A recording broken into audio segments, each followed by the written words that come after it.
Welcome back to the Lanterne Rouge Cycling Podcast presented by Zwift. We have a jam-packed racing roundup from the weekend. Some other news. We're going to go through Kuurne, questions coming out of the opening weekend. Are Jumbo Visma overpowered or will it fall down in Flanders? How will Wout van Aert integrate? We've got Ardeche with Alaphilippe making a statement. We have Vingegaard dominating Gran Camino ahead of Paris-Nice. Tour of Rwanda recap, Strade Bianche short preview, and a rider apparently killed a cat with an air rifle. That news came out today, which was not on my bingo card for Tuesday morning. But yeah, we're going to get all into it. You're back in Belgium, Benji. Is it what you saw Omloop and you saw the miserable conditions and you thought I have to be back in West Flanders? Yes, sir. And I woke up this morning and I went outside because I don't go outside often, but when I do, it's apparently snowing out here. So that's not great. There's some mess happening on a day where it's snowing. So I don't know. I hope the snow doesn't impact the race in the same way that it did at Gran Camino last week. But it's definitely not the nicest weather here, but it's similar to the UK. So it's not a big difference in like weather conditions. Is it a big difference between Australia and Andorra for you? Yeah, so 33 degrees here today and minus 14 at home. And I begin my Odyssey tomorrow. So quick maths, not a maths guy, 47-degree swing delta. So we'll see how I go. Probably I'll complain about whichever one. I just like complaining. So that's how I roll. But minus 14 degrees. I mean, the Zwift plug writes itself, Benji. Yeah. Minus 14 and ice. And there's like Andorran, there's weather warnings on like, you see in the like, yeah, exactly. Benji, for the podcast listeners, is pointing to his Zwift setup behind him. 100k now wins minus 14 makes me very, very grateful to have the Zwift hub set up ready for me back in Andorra, the best priced trainer on the market to get you jumping in and jumping on Zwift to stay on top of your fitness goals. We're tracking it. I can't wait to get back on Zwift at home, and you can earn free Zwift with the new referral program. You can get your friends 30 days free and yourself 30 days free with your unique link when they subscribe. So, no better time to get your peeps on board. It's a win-win for both of you. But Kuurne, Benji, Jumbo Visma, they won Omloop the day before. They stretched the peloton out early. They opened the gap. I mean, 90Ks to go. Were you surprised? I mean, no, stupid question. Dumb question. No, of course you're not surprised they're doing this. Why are, quotation marks, I have to ask the question, why are other teams letting them do this?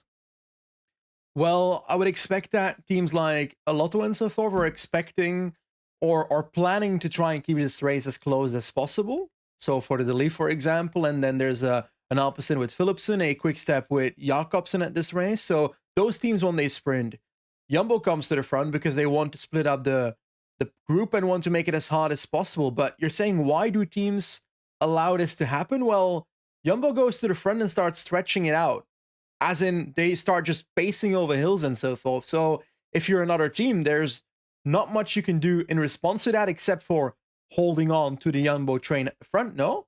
Because what are you going to do? Are you going to counter them and lose your own race as a consequence, making it harder for your sprinter? That I don't see happening. Like, what do you expect another team to do at that point? If they had Asgreen or Alaphilippe or Evenepoel, Well, which they didn't, I would put them in that group and have them not work, is what I would do. But they in the didn't. group, if Of the split Jumbo. up happened, Yeah. right?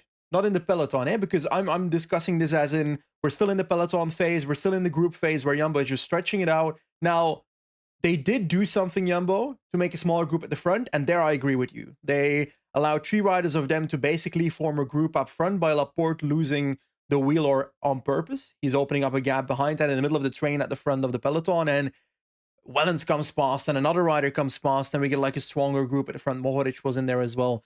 Now, I agree there. I agree there with you, and other teams can put riders in there and not work with Jumbo, because if you've got a sprinter behind you, shouldn't work, eh? But what if you're Mohoric? Do you work or not? I don't think so, because you've got Milan behind. Wellens No, probably but they don't works. think like that. They don't think like that about Milan. So They should. Moritz, and as well, this is how previous. So group goes ahead, Jumbo split it apart. Tratnik drops back. This is like 90Ks to go, 80Ks to go. I don't know. So far out, 2 hours left in the race. A group goes with, Moritz, Wellens, Van Hooijdonk, Benoot, and Taco. They caught Taco from the break. break. I think Wellens getting caught the day before, and in his interview afterwards in On Loop, he was like, damn, real shame to get so close to like a 5th or 4th and to get nothing. Yeah. That sort of thing impacts how riders will ride the next race. 100%. And it impacted maybe 1%. It actually didn't impact it because they ain't getting caught. Maybe it did. Maybe he was like, we are not getting caught. I'm going to pull full gas. Because these 5 guys, I'll mention their names again. Moritz, Benoot, Taco, Wellens, Van Hooijdonk. Who is bringing that back, Benji? They're like A leaders on half the teams in the peloton, and they're 5 guys rotating. 1 minute gap, even with 60 Ks of flat after the hills. Like, Ballerini or Seneschal ain't bringing this back ever.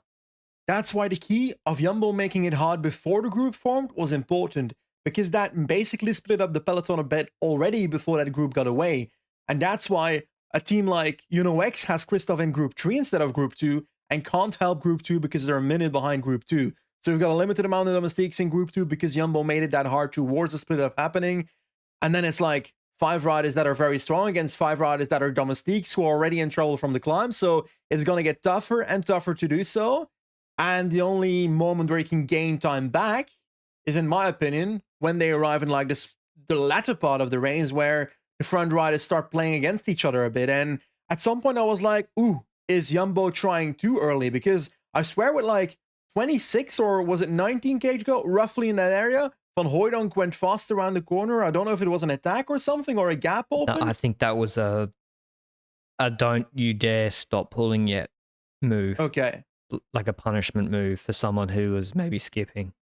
Yeah, okay. That would make sense, but we go into the final. We've got this group ahead, and you've got 2 of the, on paper, not super fast riders from Jumbo in that group. We don't really know Van Hooijdonk's sprint, but we know that Benoot's sprint is in existence, so he needs to attack from this group. Van der Hoorn has won again. Well, it's true, and you know it. And Benoot knows it as well, so he knows he needs to attack. And Van der Hoorn, we've seen him, I think, do a 1v1 against Kampenaerts or something, and didn't he lose? No, that was Rizebek. Oh my god, I'm twisting the Dutch people around. Oh no. I mean, Van der Hoorn has won sprints in small groups before. I completely forgot where, but he has. And well, who else was in the group? Mohoric has won group sprints as well in Benelux Tour back in the day, back when it was an Eco Tour, I think. So they can sprint. So what does Jumbo need to do? Roll attacks. And we see Van Hooijdonk being the first to roll attacks. Like, I initially was in the mindset of Van Hooijdonk has the faster sprint on paper, so Benoot should be the first one attacking. Or do you think they didn't trust either of them for the sprint? I agree. I was kind of... Yeah, I thought Benoot would be more the attacker, but it worked out that basically Benoot did 1 attack and Van Hooijdonk did at least 4 or 5 attacks, including the final one, and a big one in the crosswinds, which really put Moritz... It ruined his race. Moritz's legs, he said afterwards, were dead after pulling Van Hooijdonk back. And Taco was sitting on. And eventually afterwards, Moritz then let the Jumbo guys go with Wellens because he was sick of Taco. And he was like, Taco sat on too much afterwards. And I want to mention that there were moments in like the final 10-ish kilometers where whenever Van Hooijdonk was making a move to the front of the group and Benoot was like in 3rd position, he would let the gap go. And he would force the riders that are in 4th and 5th position to come past and close the gap to the front 2 riders again with Benoot in the wheel. It does spend a bit of energy of Benoot launching back up to the wheel again, but on the other end, they're spending much more energy closing the gap than Benoot is doing. And as a consequence, during those small actions, they're making it harder and harder for these non-Jumbo riders to win the race. So there's all these small things that Jumbo did in this final stretch that actually improved their chances of winning towards the final. And then the final attack was a brutal one, but mostly a brutally timed one, because I think Wellens will bump his head into a wall 10 times of like, oh, Maybe is there a way I could have responded at that moment? I don't know. But perfect timed attack by Benoit, eh? Yeah, it was. And the way Van Hooydonk set it up was brilliant. Like, fantastic work from Jumbo. And there wasn't much the others could do, I don't think. I also didn't expect Van Hooydonk's sprint to be this strong. So, either. So, crazy from them to win Kuurne in that fashion. I think Morich and Wellens are in really, really good shape, though. But Benoit wins ahead of Van Hooydonk, Morich third, Taco fourth, Wellens fifth. Laporte wins the bunch sprint ahead of De Lee seventh, Mayes eighth, Jakobsen ninth, Sturven 10th. I still think De Lee is quicker than Laporte. For sure. We have one for De Lee, one for Laporte so far on the weekend. I would say I did notice that both De Lee and Tratnik were in more trouble in Kuurne than they were the day before. So I think the reason that De Lee loses that sprint and the reason that Tratnik is gone so quickly from that front group with Van Hooydonk and so forth is partially because they went so hard the day before. Tratnik did a lot of work in that group to get the gap from like 5 seconds to 20-25 before he dropped. But the second that Wellens made that move just afterwards, Tratnik was completely parquejo on the cobble section. So I think we might be underestimating the effects of Omloop on Saturday influencing Kuurne on Sunday. I think so. I don't know. What do you think about Jumbo here across opening weekend, Benji? Taking a broader view of it, we now have basically 3 weeks to Gent-Wevelgem, and then it's the real big classics, Gent-Wevelgem, Dwars Door, E3, Tour of Flanders. Wout van Aert's not been in this team. Are they just going to roll the rest of the classics, or are we missing Asgreen, Alaphilippe, Pogacar? Alaphilippe's doing Cobble Classics this year? He's doing Ronde van Vlaanderen and I think Dwars door Vlaanderen as well, if I recall correctly. But when it comes to Jumbo, like their team here, Benoot, Affini, Laporte, Tratnik, Van Baarle, Tim van Dijk and Nathan van Hooydonk was their team for Omloop. That's a pretty damn strong team. That's by far the strongest team on the start list compared to other teams that are there. And we also see that other leaders are lacking, like you mentioned, which is the Alaphilippe at Quick-Step, which is the Mathieu van der Poel is a big one at Alpecin.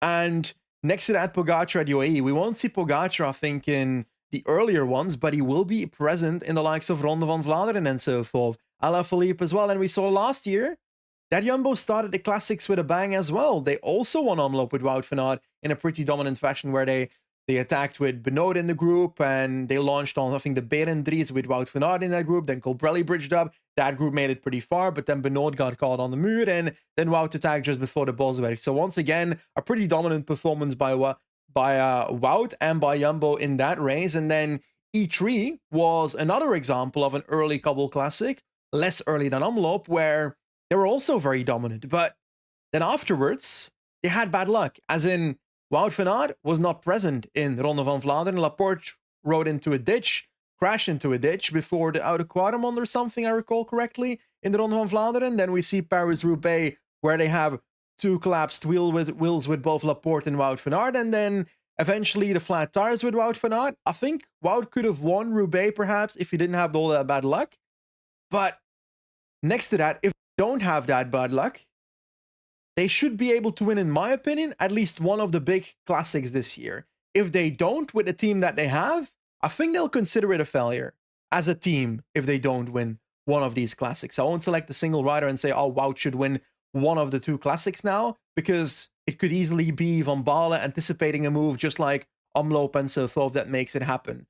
So I would definitely keep in mind that this team is strong enough that they should still win one of Ronde van Vlaanderen and Paris-Roubaix on paper, but the effect of Pogacar and Van der Poel coming into the race will be significant, and we've seen Wellens being very strong, and put Wellens next to Pogacar as a domestique, a super domestique, or even as a rider that can anticipate a move so that Pogacar is sitting in the seat.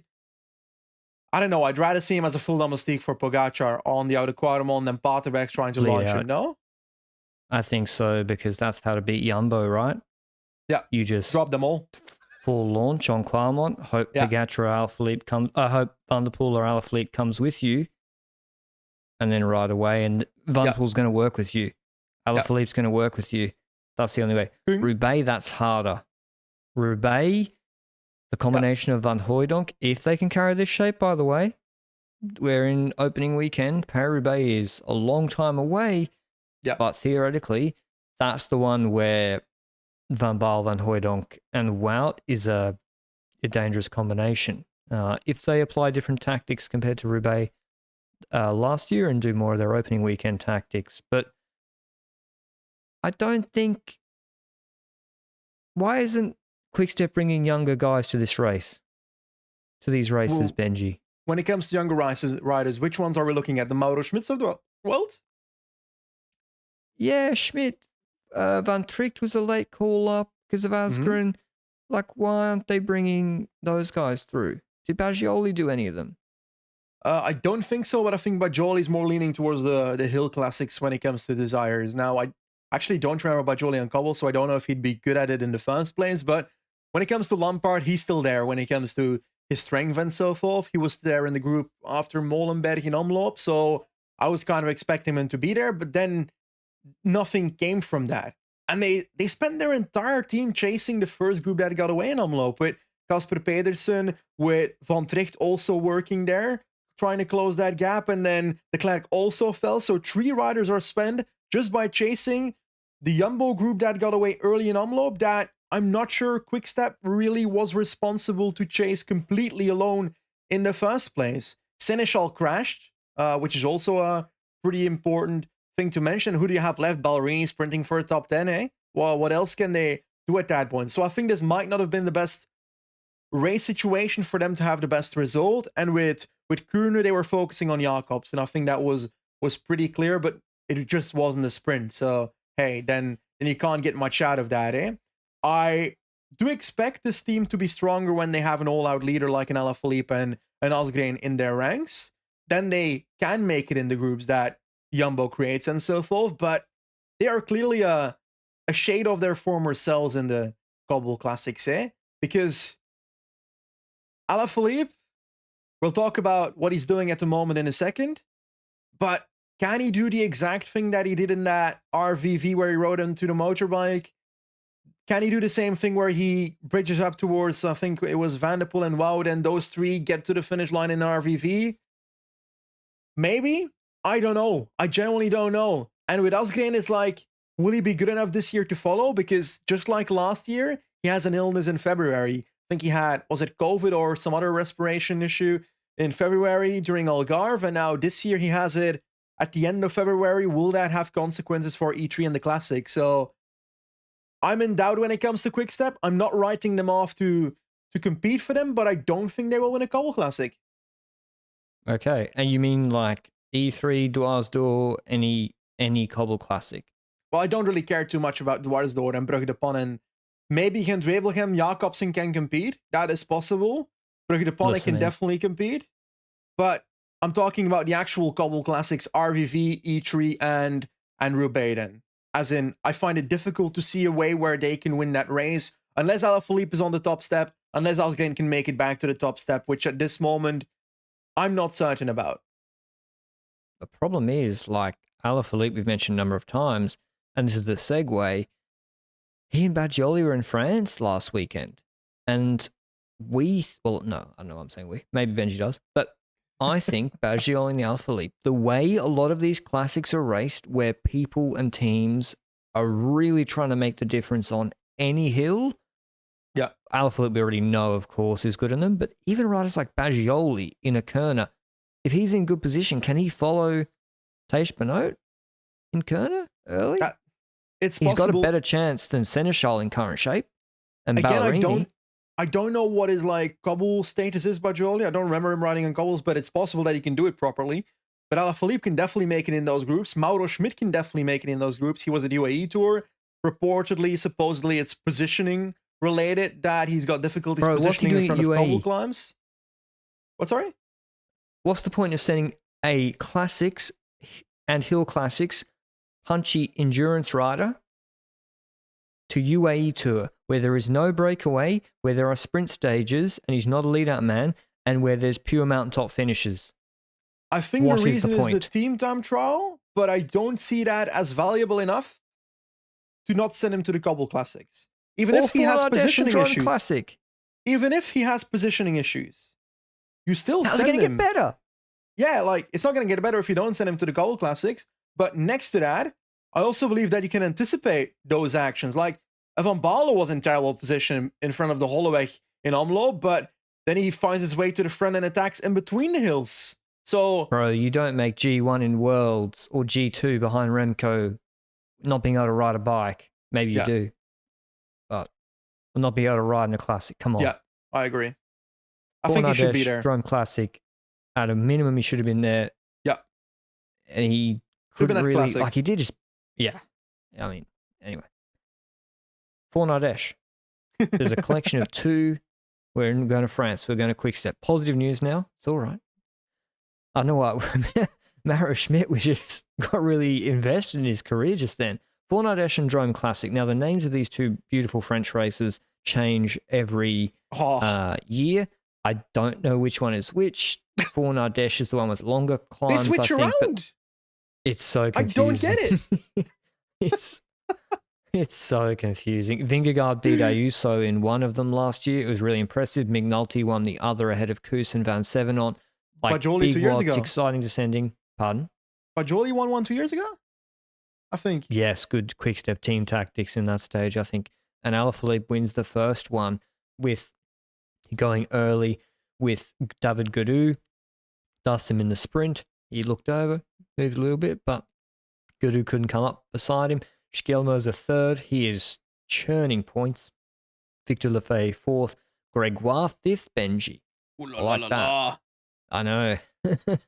Alaphilippe's back. Why is Lefebvre going so hard at Alaphilippe? Well, what's he done wrong? Is he even in contract year? No.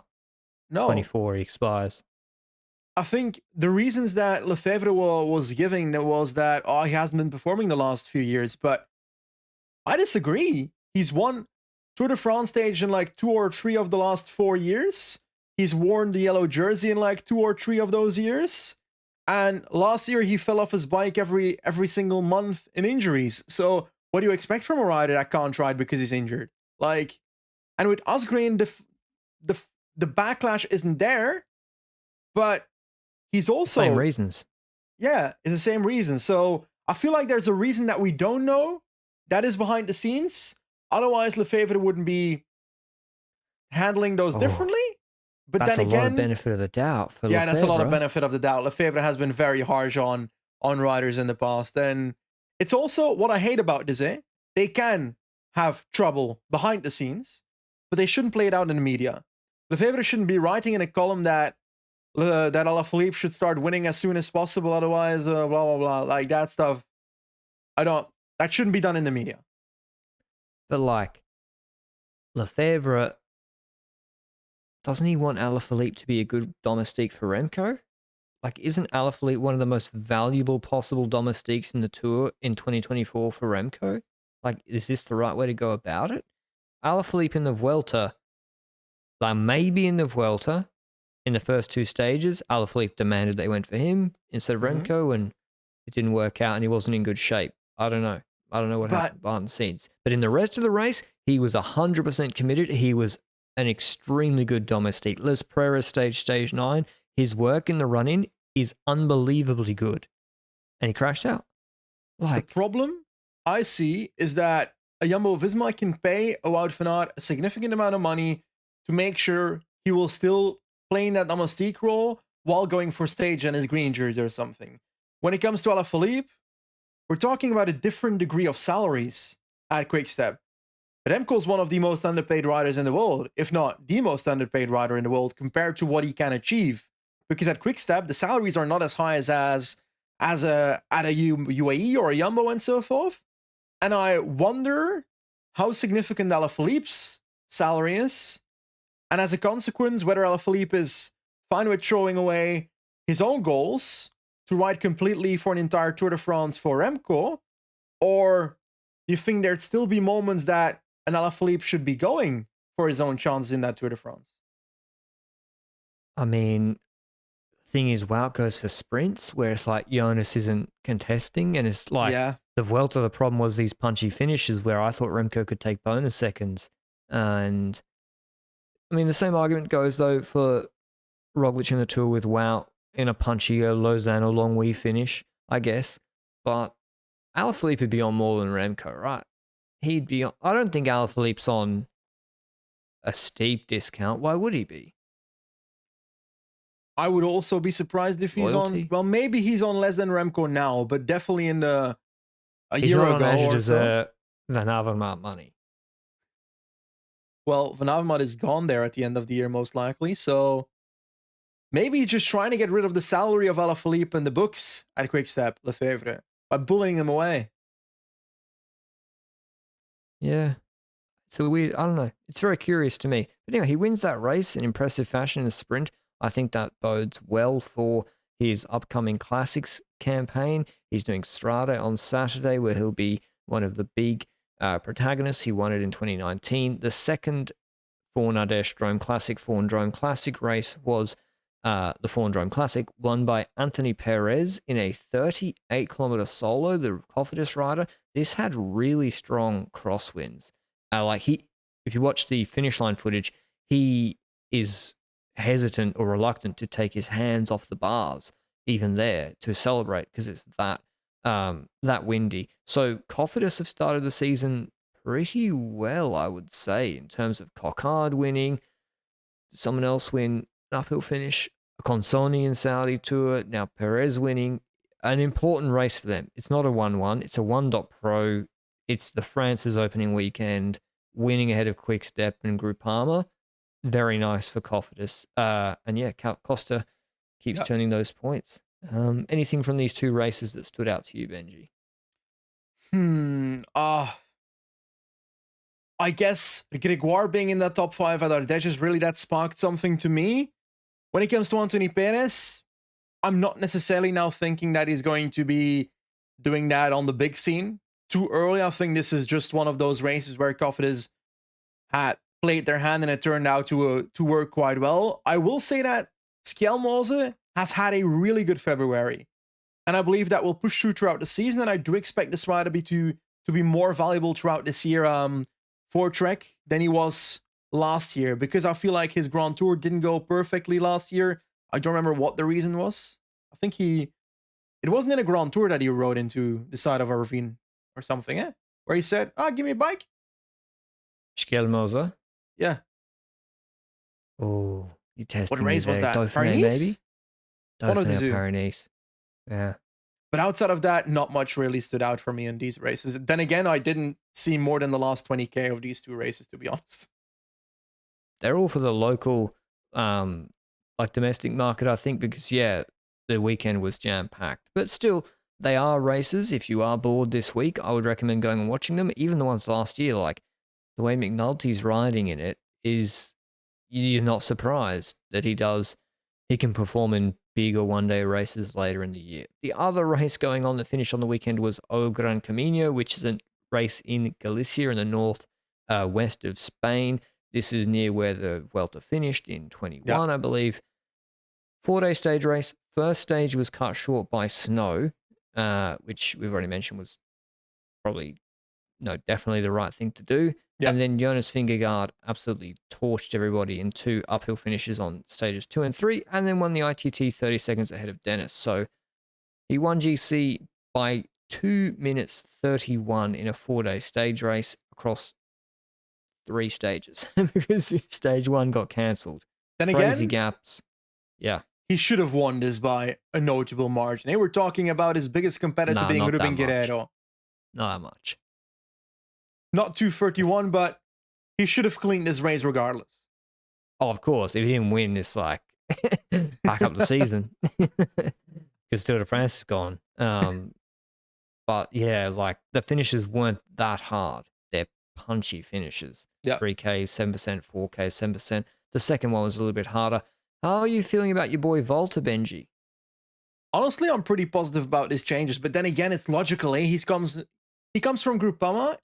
He lived in Hungary still until the end of last year, and I think he's now moving towards an area with more mountains, if I recall correctly. And next to that, he's also got the change that he's now got training camps, apparently. Like, he did not have altitude camps in the past. Like, I read that correctly? Nah, he must have. Surely Groupama must do altitude camps. I swear I saw an article where he said Teide was my first altitude camp. No.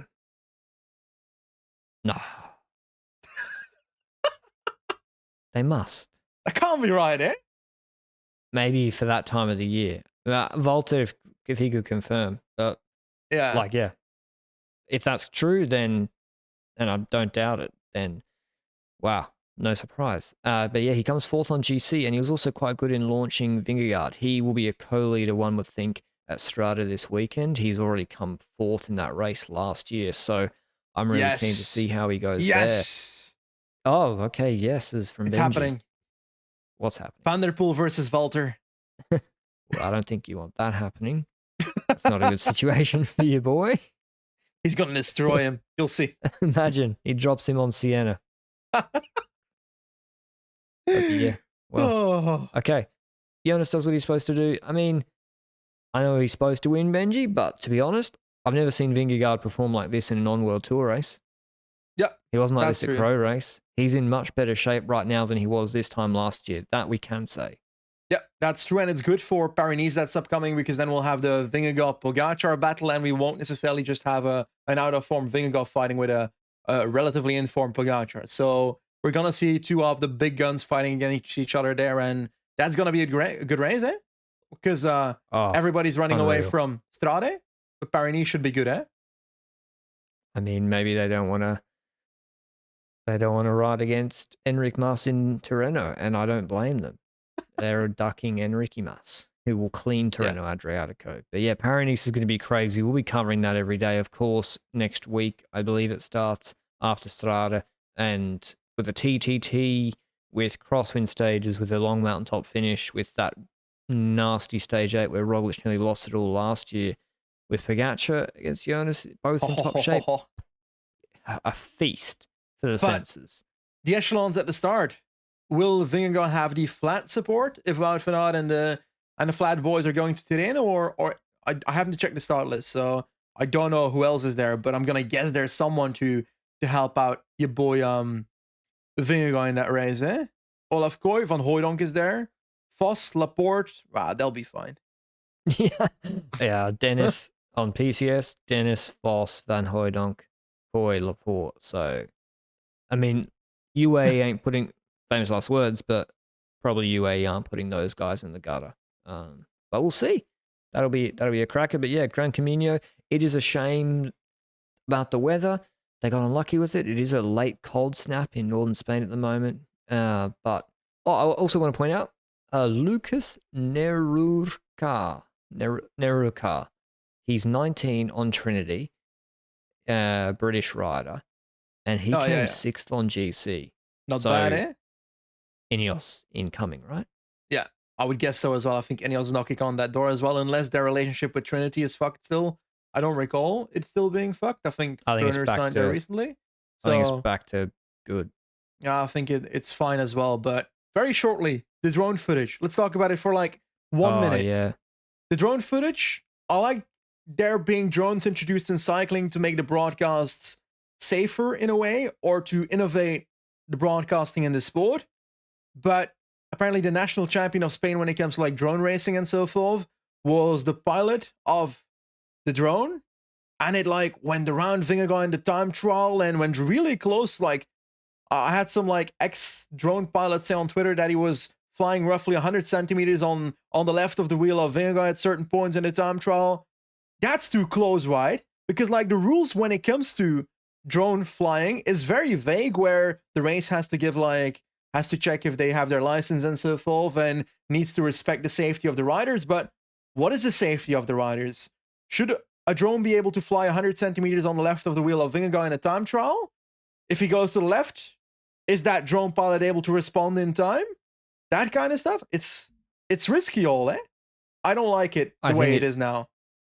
It should only be allowed behind the rider and above the rider. So if they crash and fall in front of you, you're going to fly over the top of them. Yeah. They're not going to go backwards. I rarely see riders going backwards. So behind and above seems to me, isn't that what they did in CX? In really CX, they did that, and they stayed on a distance. I think there was a rule of it needs to be the gap between that rider and the next rider on the course needed to be 15 seconds, if I recall correctly, to make sure that it couldn't fall on the next rider either. And they had to stay behind the rider and on a safe distance. So those are an appropriate amount of rules. I'm not a drone expert. I've flown one and I've used footage of one, but outside of that, I've not flown them in cycling races, obviously. But that seems to be more appropriate than the flying that was happening there. And also, I feel like the drone usage should better the broadcasting, but I feel like it were more the shots you would see in trailers that we saw in Gran Camino, like flying around the rider like crazy and so forth. That's overkill for me. It needs to be just trying to replace what we have and try to find angles that are not necessarily possible with motorbikes and you can do with drones without endangering a rider. So let's give an example. Rocamadour, the TT at the end of Tour de France last year, or pick an even narrower TT finish. I'll give you an example. Giro final TT, 4Ks, 15%. Motorbikes can stall. They also, at that speed, it's a rough surface. It's a really narrow road. Maybe it isn't a drone following the riders on that steep climb the best way to broadcast them on the TT. Yeah, I think so as well. Yeah. They're going so slow. Yeah. Like, quicker than me, but they're going to not be going that quick. I think that's a great place where it's narrow and technical and you don't want motorbikes stalling on the climb. Anyway, because like I also know nothing about drones. We're saying use drones and so forth to follow in the Poggio descent, but it's very difficult to think of safe ways of doing that, huh? No, that's too high speed. Yeah. I mean, someone can always say, "Oh, there's a safe way of doing it." Maybe if they just stay above, that's fine too. But to me, that's like if they're behind Morich, they can't be in front of him because how can you judge his speed? They could be behind him above. I guess that's fine, but then other riders are going to be coming under you if they're chasing back and you can't see. You're not going to be watching both angles the whole time. I don't know. But then it's like, how do you get rid of the motorbikes on the Poggio? I guess the answer is, can you not do fixed cameras on the Poggio? Should be able to. Or just a heli shot. Yeah. I don't know. I think the heli shot and some fixed cameras. Maybe we're missing something, but anyway, that was Gran Camino. Strade Bianche, though, this Saturday, the race around the Tuscan roads, Siena, 184 Ks. Wout van Aert's not doing it because he said he got sick or something, and then he's staying at the pilgrimage on Teide for longer. And so the big guns we have here are Van der Poel, Pidcock, and that's. Am I missing someone, Benji? Attila Valter, my man. Come on. We just spoke about him. Alaphilippe. But I like Morich for this race. By the way, it's 11 gravel sectors, 68 Ks. Generally, Van der Poel launched and thinned the group out in the last 3 gravel sectors. There was a huge crash last year. I would say the race last year is not representative of generally how Strade Bianche plays out because that crash really changed everything for Alaphilippe and Quick-Step. Isn't this, Benji, the perfect race for Quick-Step to try something different to what they did in 2021 and what they even did in 2022 with Asgreen and Alaphilippe? After Alaphilippe was brought back from the crash in 22, they had Asgreen pacing the front of the peloton. Then Alaphilippe attacked in sectors 7 and 8, I think, and then got dropped. And then he started pacing for Asgreen, but it was too late. Poggi gone on his journey to Gladiator victory. Surely they're equal. It's also a different thing compared to like the Cobble Classics now. In this race, they actually have a chance of like competing for the victory with Alaphilippe. So let's not count this guy out because there is no all-out Jumbo team without a Wout van Aert here. They've got Benoit and Valter and Tratnik. Those are strong riders. Milan Vader will probably be okay on the Strade gravel sections as well. But outside of that, we're looking at teams with a few leaders like UAE's there with Wellens, who will certainly be a strong rider. Kroon at Lotto will also be an individual rider and so forth that will do well. I think it matters a lot on what Van der Poel wants to do in this race as well. Do you expect him to just launch again like crazy on Sainte-Marie halfway the race already? I mean, he hasn't raced yet this year, which No. is I have CX, I have but no idea about his shape. he won CX Worlds When was that? Is that good? January. I think that's pretty decent. Okay. When he won Strade Bianche, I'm being facetious, sort of. When he won Strade Bianche in 2021, he raced UAE Tour, but then he DNS'd because of COVID positive, maybe. Stage 2, but he won the first stage. Came 12th in Kuurne, 37th in Le Samin, 4 days before Strade. So he did a pretty traditional preparation, and then he had a fantastic classics year, I must say. Yeah. And Tirreno. So I don't know. I would say, Benji, Alpecin not looking good. They've scored 150 points in 2 months.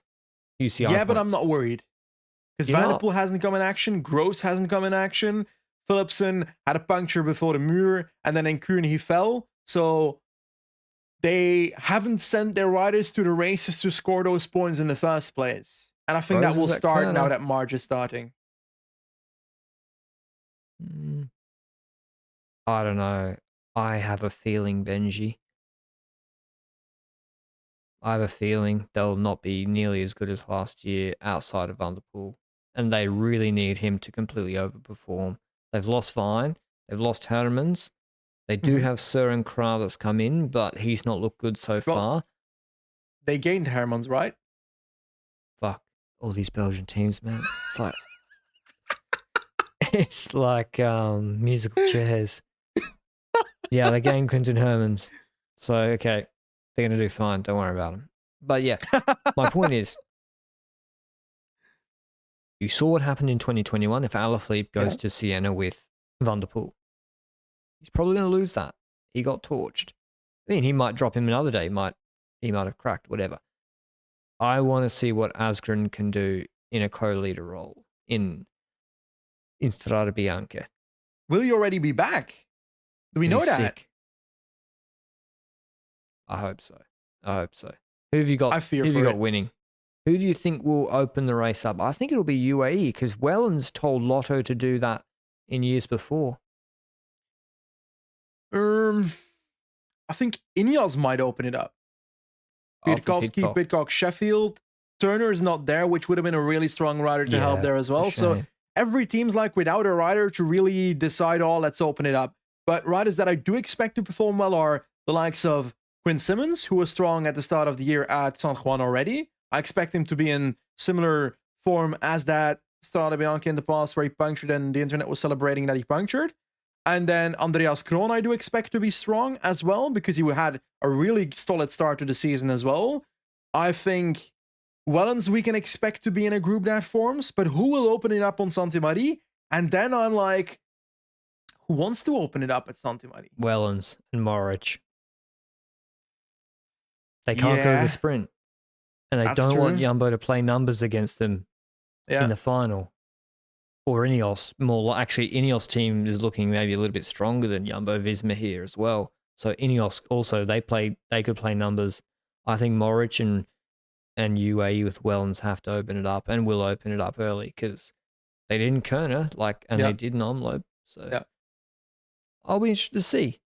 Van der Poel will probably follow and they'll re-attack. I think it'll be a good race, even without Poggi and Van Aert.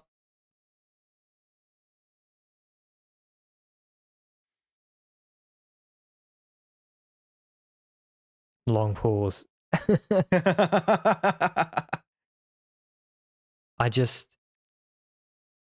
Morich.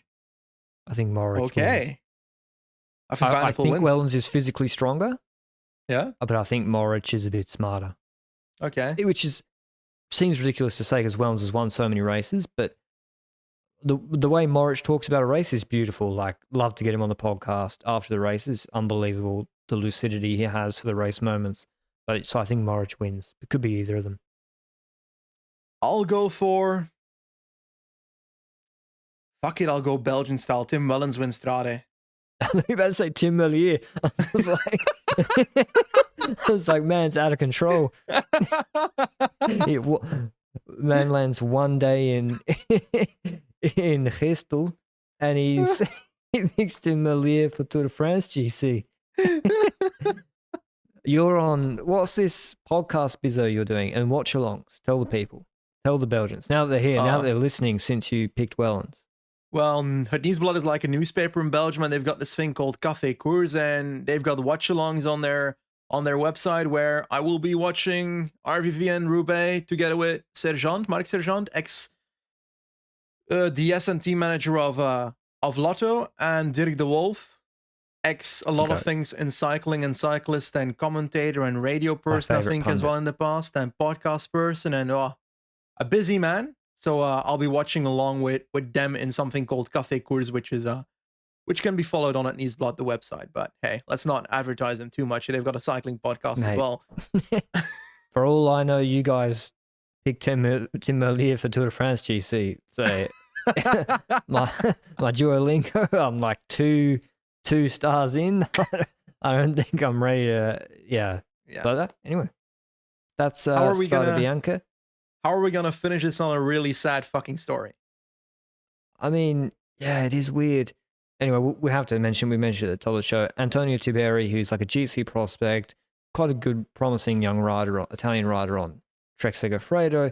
You'll see him at Tour de Hungary and UAE Tour. I think he just came top 10 in GC. News came out in Corriere, and it was shared on Twitter by @Cycling Pro, I apologize, Marco Bonarigo, who's an Italian journalist, that he had been fined €4,000 for shooting with an air rifle a cat in San Marino, which is a microstate in Italy, I think near Rimini on the eastern coastline, where it has lower taxes. But anyway, he shot one of the San Marinese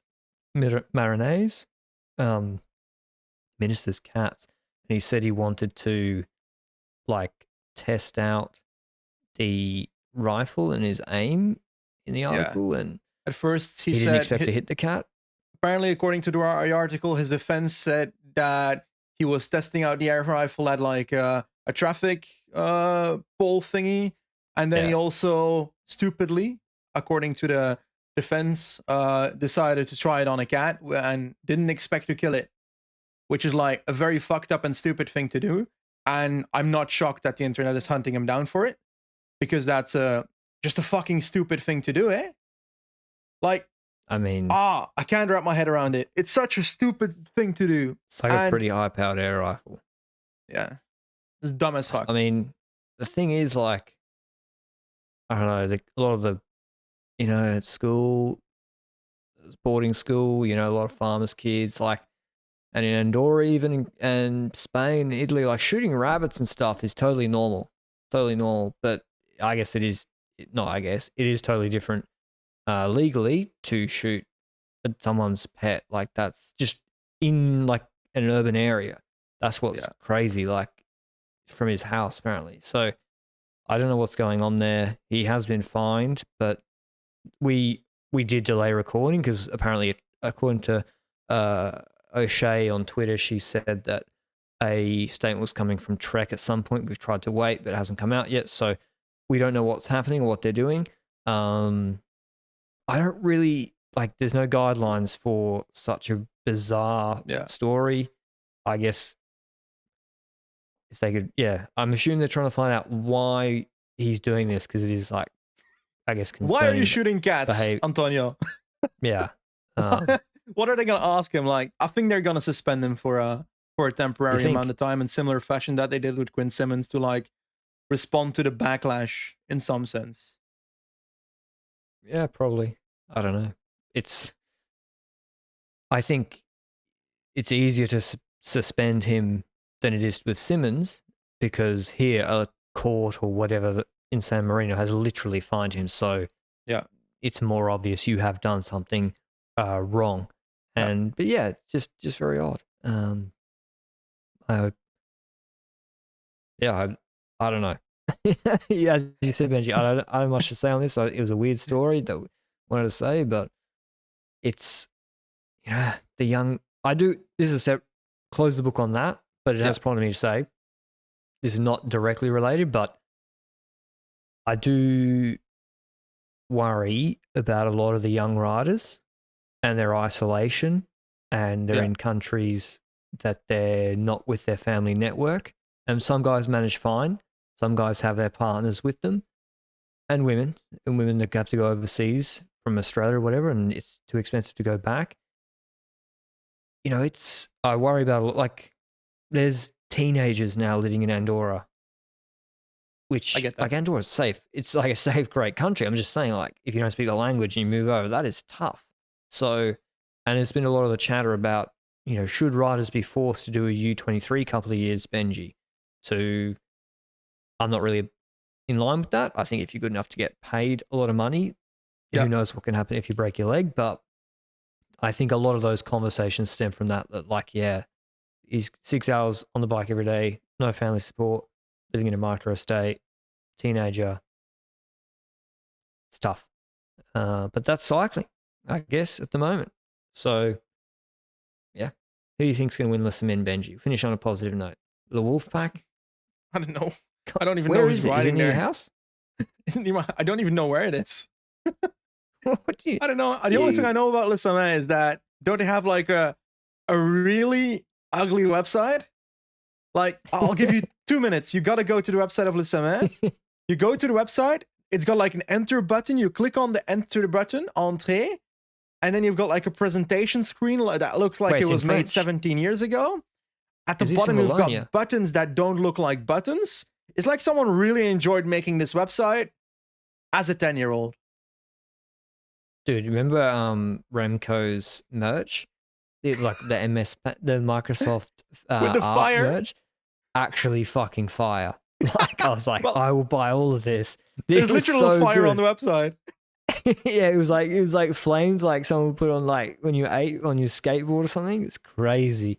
Very effective, because I obviously I found it very appealing because I'm the mind of a 12-year-old. Oh, okay, Listman's in Wallonia. That's why Benji doesn't care about it. All right. We have our answer. Wow. Thanks for listening as always. I reject Thanks this. No, I'm cutting Benji off so he can't reject it. Let us know if you enjoyed this style of recap, so we could cover off some of the other races in the early week. I'm about to go to Andorra tomorrow, 36-hour journey. Can't wait. Yeah, I'm gonna be miserable. Thanks as always. Until then, ciao.